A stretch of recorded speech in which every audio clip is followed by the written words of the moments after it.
Fată frumoasă, fată străină, diseară am să te duc. Pentru convorbi, pentru cină, la hanul lui Manu, la hanul lui Manu. Nu sunt trăsuri, n-ai cum să pleci, secolul e 20. Nu sunt trăsuri, nu poți să pleci, secolul e 20.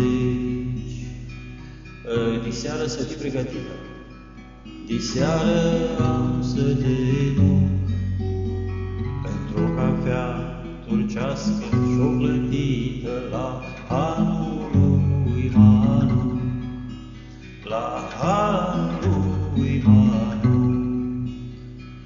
Nu sunt trăsuri, nu poți să pleci, secolul e 20.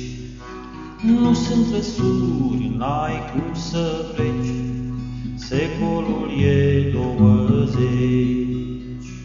Nu vin haiducii, sunt ospătarii, dulce iubitul eu, sunt un cuc. Gândul meu află tu și tâlharii la hanul lui Manu, la hanul lui Manu. Nu sunt trăsuri, n-ai cum să pleci, secolul e 20.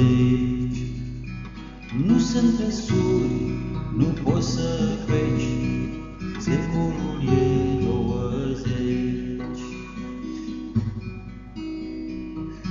Haide frumoasă, haide străină, dragostea mea fără leac.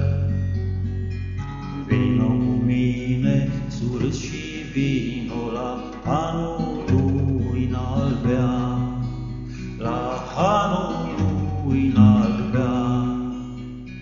Sunt și trăsuri, poți și să pleci, mai e un bilet până să fie secolul 20. Mai e un bilet până să fie secolul 20.